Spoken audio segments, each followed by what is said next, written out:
Gente, pelo amor de Deus, acabei de lembrar de uma coisa muito importante. E esqueci a entrevista do Charlie Hunnam, o Rei Arthur no churrasco. Fiz a bombom. Ah, meu pai do céu. Charlie Hunnam, também conhecido como esse sapão louro maravilhoso, esteve no Brasil para divulgar Rei Arthur. E essa entrevista merece ser vista pelo mundo. Fui com o meu correspondente Rafael Amador, né, gente? Tá quase puxando meu tapete, hein? Eu sou a Paola e ele é a Paulina, no caso. Será que ele conseguiu ver a espada do Rei Arthur? Ou só eu que consigo tirar ela da pedra? Solta essa espada, moço.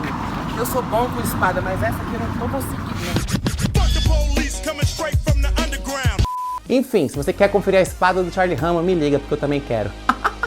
Então confere aí como é que foi o nosso papo com o Charlie Hunnam, o Rei Arthur. Listen to me. I need you to do as I tell you. I need to get you and the boy away from here.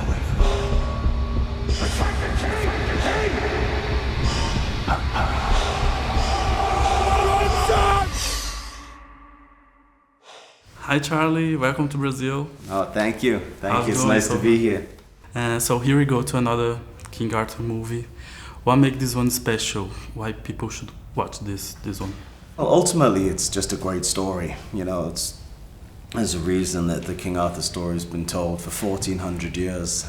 It's a very exciting narrative with, like, you know, a great message at the center of it. Ultimately, it's about rising or ascending to the best version of yourself, you know, and the message being that anybody is capable of doing anything, you know, which I think is a really sort of beautiful message. But, you know, we just try to dress it up in a new set of clothes and make it a bit more fun and cheeky and accessible to a younger generation. I mean, there's a lot of great action, there's a lot of you know, there's a lot of like fun camaraderie amongst like the guys, and you know, I think ultimately it's in terms of sort of like big blockbuster like summer movies, we just tried to make it as fun as possible and hopefully make the audience. There's a lot of visual effects, I mean.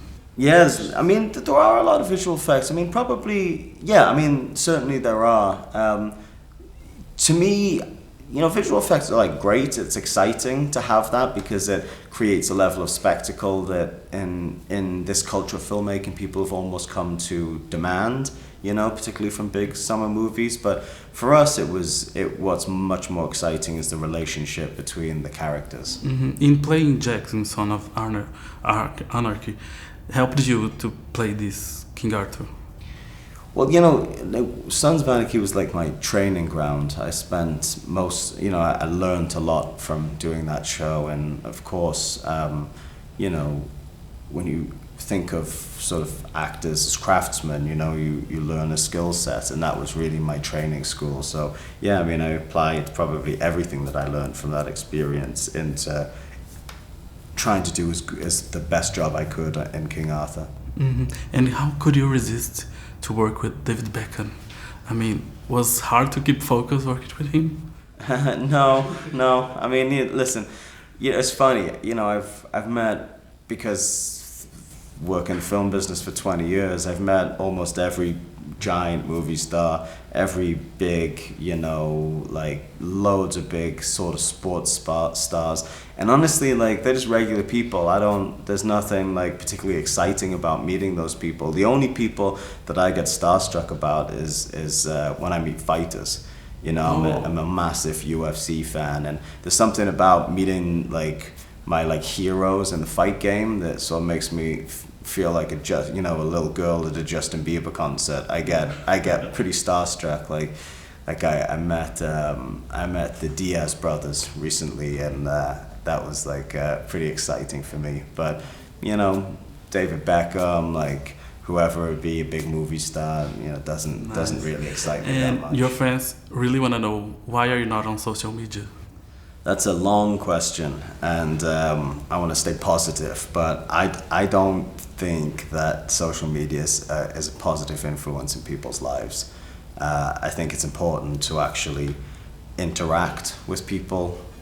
For instance, if you take bullying as an example, which is so prevalent in social media, where I grew up, if you want to say something about somebody, you say it to their face and get ready to fight. There's so much cowardice in social media where people are just just bully each other and say like, it gives people an outlet to say things that they'd never have the courage to say to you directly to your face in real life. And that's just one element of social media that I just don't want anything to do with, because I say like, I'm very mindful about how I interact with other human beings and try to have as much empathy and kindness as possible, but also demand a certain level of respect. And so, if somebody's got something to say to me, that's fine, but you got to understand that, if you don't say it the right way, then there's going to be a consequence. And how is going your experience here in Brazil? Do you like the food, the people? Yeah, it's amazing. I've always wanted to come to Brazil. Unfortunately, I'm only here for a few days, and so I'm not going to get to see much of it because most of the time I'm stuck in this hotel. But yeah, I mean, it seems the people seem beautiful, and I've gotten to eat some really good food so far, and it's an exciting place. I got to go to the football match the other day, which was really, really exciting. So yeah, hopefully I'll get to come back at some point in the future and not be working, so I can spend a bit more time. All right, Thank you, Charlie. You. Appreciate it, my brother.